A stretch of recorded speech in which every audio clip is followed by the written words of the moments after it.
Let us pray in the name of the Father, and of the Son, and of the Holy Spirit.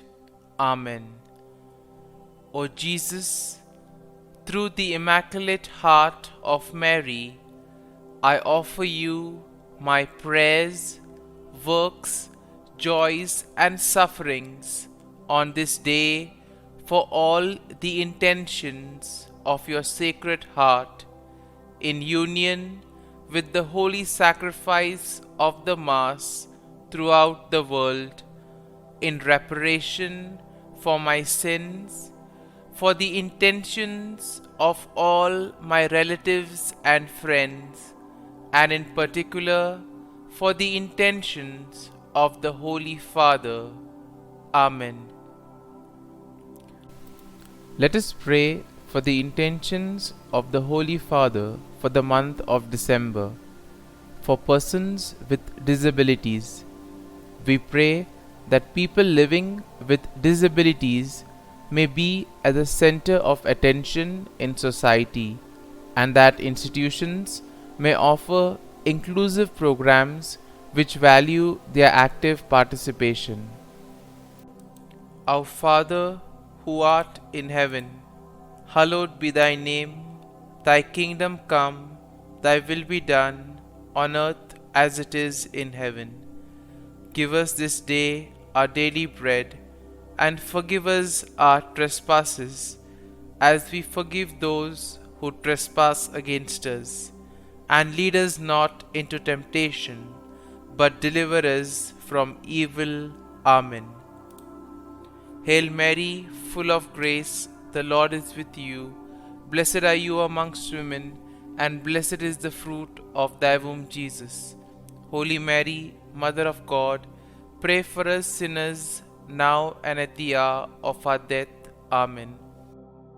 Glory be to the Father, and to the Son, and to the Holy Spirit, as it was in the beginning, is now, and ever shall be, world without end. Amen.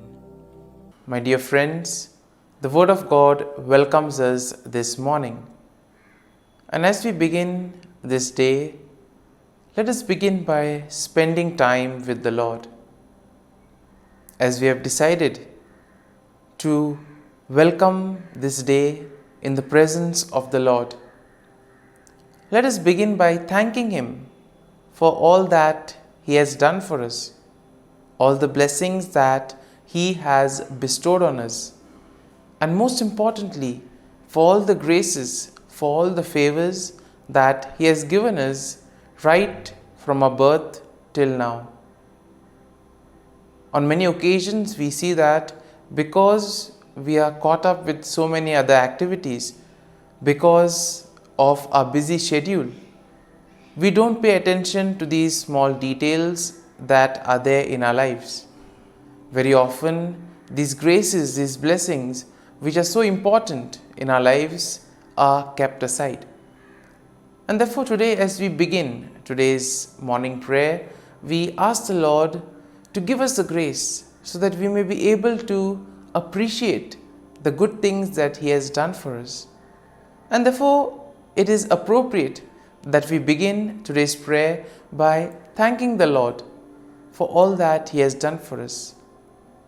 First and foremost, we thank the Lord for the gift of life, for giving us talents, abilities, and various opportunities in our lives. We also thank the Lord for the gift of our family members, friends, relatives, near and dear ones, and all those who play a very important role in our lives. Now we see that there are so many people who have been instrumental in our lives in so many ways. These people have dedicated their time and effort, and thus they have shaped and helped us become who we are. And therefore we thank the Lord for their presence in our lives, and we also ask the Lord to bless them so that they may be able to have the fullness of life. We also thank the Lord for the gift of this day, yet another day that we have been given to make good use of our talents, of our abilities, and more importantly, to make a difference not only in our lives but also in the lives of those around us. We also thank the Lord for the various opportunities that He has given us. Opportunities to put our talents, to put our abilities to use. And at the same time, opportunities to help others make a difference in their lives. Lord, we also want to thank You for all the experiences that You have given us. Some of these experiences may be really good. We may want to cherish these experiences, but there may be other experiences which may be bitter, which may be harsh. Nonetheless, these bitter experiences may have taught us a lot in life. These are the experiences that have made us stronger. And therefore, Lord, we thank You for giving us these experiences, for making us better individuals, for making us stronger, and thus for preparing us to face the challenges in life. And therefore, my dear friends, as we participate in this morning prayer, let us ask the Lord for this grace that we may be able to radiate His presence to the world around us, that we may be able to become messengers of peace, joy, and love, spreading His message of goodness, spreading His message of peace and love to the world around us. And therefore, let us ask the Lord to accompany us in whatever we do today, so that every action, every word may radiate His love, peace, and joy. And now, my dear friends, let us reflect and meditate on Psalm 58. As usual, we shall have a general overview of the psalm, and then we shall take a look at the psalm in detail. Now, we see that Psalm 58 is a psalm of lament that is attributed to David.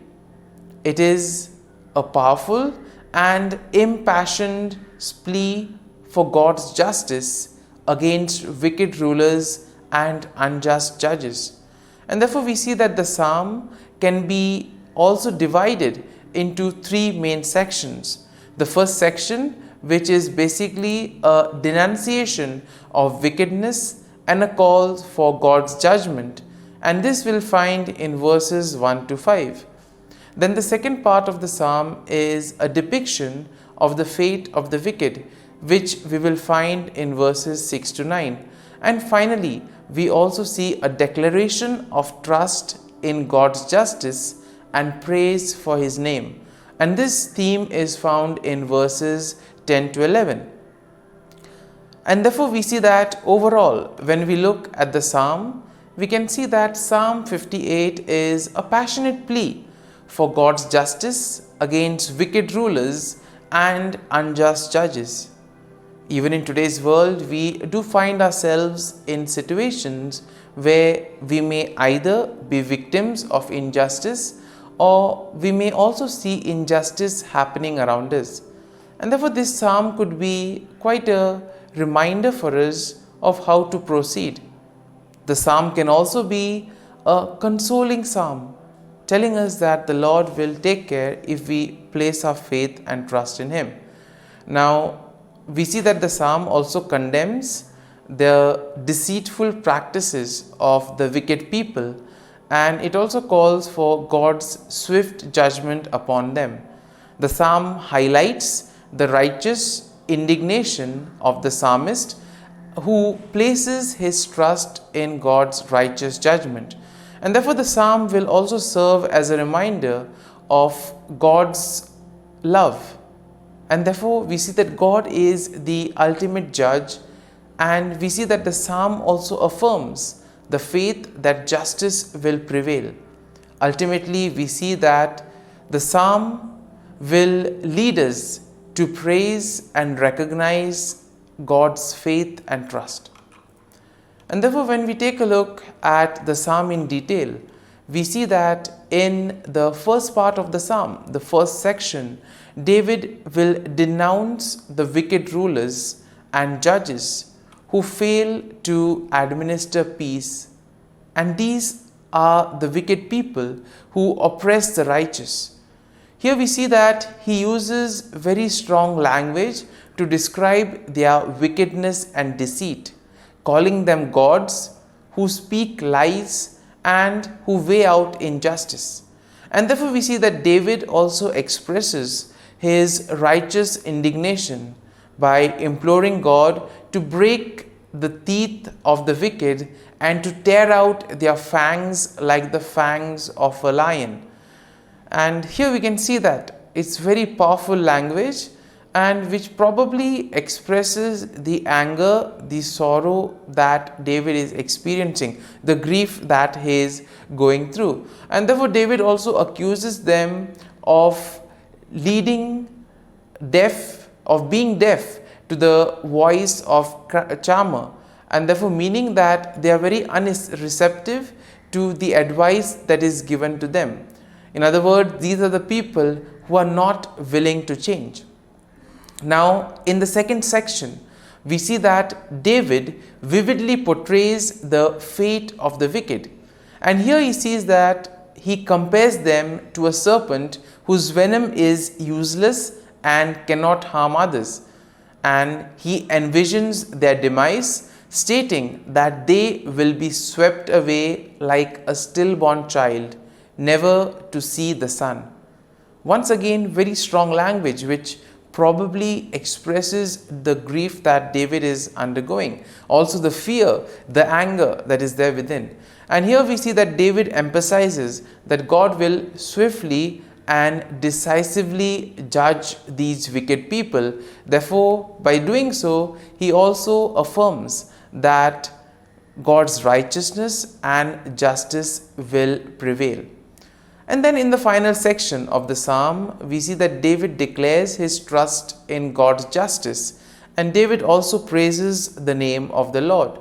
He affirms that the righteousness of the Lord will rejoice when they see the vengeance of God. That means the righteous people will be happy when ultimately they realize that their faith, their trust in the Lord has been repaid. And therefore, when they look at the vengeance that the Lord takes on the wicked, they will know that justice has been served. And here we see that David expresses confidence that people will acknowledge and fear God, and thus they will be able to recognize his authority and righteousness. And therefore, my dear friends, as we have reflected and meditated on this psalm, let us now close our eyes at this morning hour and let us thank the Lord. Let us praise the Lord. Let us glorify the Lord. Loving Father, you have given us this time in the morning. You have been gracious to us. You have given us your Son, our Lord Jesus Christ, who has cleansed us from our sin. He has taken away all our sins and He has given us a new life. Lord, we thank you for giving us the Holy Spirit. And therefore, Lord, we ask you to bless us and protect us at every step of the way. Be our guiding force. Be there to always show us the way. And for all this, Lord, we thank you, we praise you, and we glorify you. You have protected us and you have guarded us through the night. You have given us this time to spend with you. You have woken us up this morning and you have given us good health of mind and body. And for all this, Lord, for your love, for your mercy, for your generosity, we thank you and we praise you, O Lord. You are a merciful God. You have blessed us in so many ways. As we reflect on our blessings, as we reflect on all the good things that have happened to us, as we reflect on our experiences, Lord, we want to thank you. We want to praise you for making us better individuals. And now, my dear friends, let us spend a few moments in silence and let us reflect on the psalm. Let us see what touched us. Could be a word, could be a phrase, or could be a sentence or a thought. Remain with that and allow the psalm to take root in you, so that ultimately your words, your actions will radiate the love, peace, and joy of Christ to the world around.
Prayer to Saint Michael the Archangel for protection. Saint Michael the Archangel, defend us in battle. Be our defense against the wickedness and snares of the devil. May God rebuke him, we humbly pray. And do thou, O Prince of the heavenly hosts, by the power of God, thrust into hell Satan and all the evil spirits who prowl about the world, seeking the ruin of souls. Amen. Act of Adoration. O Sacrament most holy, O Sacrament divine, all praise and all thanksgiving be every moment thine. Saint Gertrude Prayer for souls in purgatory. Eternal Father, I offer Thee the most precious blood of Thy divine Son, Jesus, in union with the masses said throughout the world today, for all the holy souls in purgatory, for sinners everywhere, for sinners in the universal church, those in my own home and within my family. Amen. May the divine assistance remain always with us, and may the souls of the faithful departed through the mercy of God rest in peace. Amen. Glory be to the Father, and to the Son, and to the Holy Spirit, as it was in the beginning, is now, and ever shall be, world without end. Amen.